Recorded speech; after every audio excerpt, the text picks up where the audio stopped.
Your first guest coming out on the Dr. Phil Live show is all the way from New York City, okay? You know him from TV shows like Tires, HBO's Crashing, okay? You know him from podcast appearances on Whiskey Ginger, Joe Rogan, Kill Tony, and the podcast he hosted with Sal Vulcano, Taste Buds. Ladies and gentlemen, give it up for the one and only Joe DeRosa!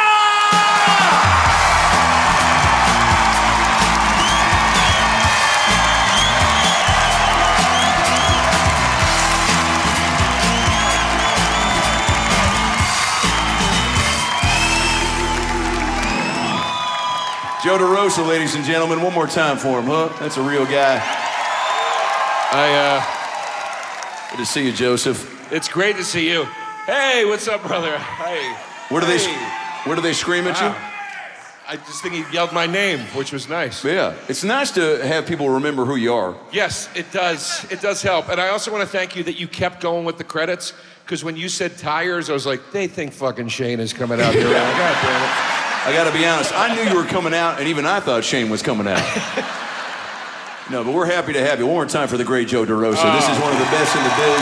You guys. One of the funniest guys you'll ever see. Wow. What an amazing, thank you all. That's really beautiful, thank you. Joe, if you Google Joe DeRosa, it says, is Joe DeRosa adopted? What the does that mean? I'm adopted. Okay, next question. When were you adopted? One of my good friends was adopted. I was 33, 34 years old when it happened. No, I was adopted at 9 days old. I don't remember. I used to have a joke about it. My joke about it was, when you're adopted, people always say, "Did you ever look for your real parents?" Yeah. I say, well, no, I pretty much took the hint when they abandoned me. That's funny. Yeah. We'll keep it in. Oh, thank you. Yeah, what if we just cut the first joke you said? Now, being adopted, I mean, that's a tricky thing. Whether you're an adult or a child, it's a roll of the dice. It's a grab bag of who you're going to end up with, right? Yeah. Do you like your parents? Yeah, I do. I ended up with some good... Are they white too, or is it... They're Italian. I'm Arab by blood. Yep. Yeah, thank you. How does that work? That don't feel threatened. We put them up in the back. Is there a... how does an Italian raise an Arab? And I know that sounds like a Jeff Foxworthy bit, but... Yeah, by neglecting to recognize the Arab at all. Yeah. And just raising you as an Italian person, and then saying, you're Arab, don't tell anybody. Oh, yeah. Which did happen. Is there a funny Arab comedian you had to look up to growing up? What do you think, Doc? I don't know if there's one now. Is there? Yeah, I don't know. There's Who's Arab? Danny... Careful. Danny Thomas was Lebanese in the 50s. He's Arab. That's, yeah. Maz Jobrani. Good friend of mine. Very funny. Shout out. Very funny. Dino Badala. No. Gandhi, hilarious. Indian. How about do you remember, Gandhi's funny. Do you remember, what was that video? The Dalai Lama. He's not Arab, is he? No. He's what? I don't know. Shit.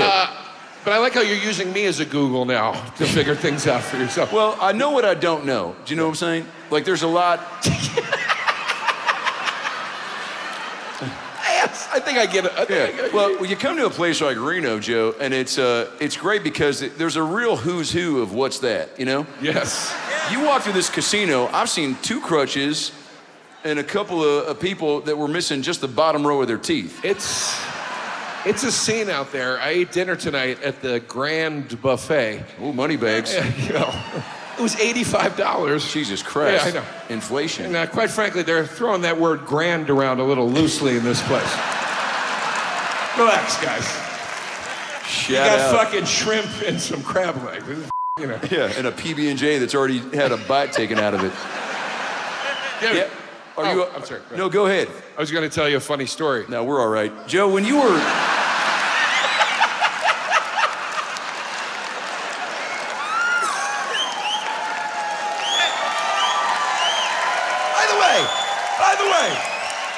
By the way, we're backstage.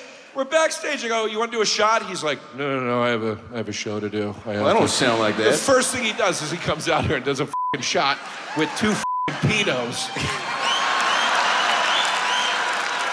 And then they got 20 years he won't do a shot with me backstage. Wait, they're sitting next to each other. Wait, Gregory, so you know Braden, or are you just bonding now over the... Oh, yeah, I've known him for about 6-7 years at least. You've known him for 6-7 years. So look at that. I thought they were just trading secrets, like two chefs that meet at a party.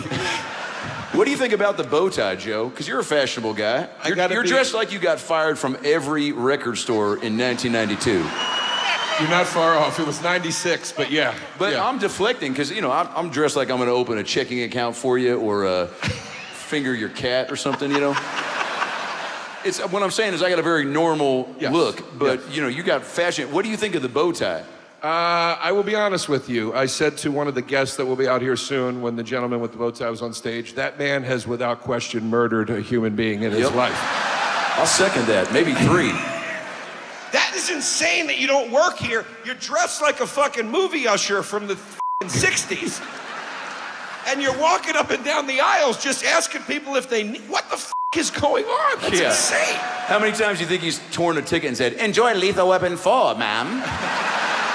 This is before Mel Gibson turns on the Jews. And by the way, that Eli kid, when he said he was 23, I did a spit take across the... I thought he was 46 years old. Oh, really? No offense, Eli. You look terrible.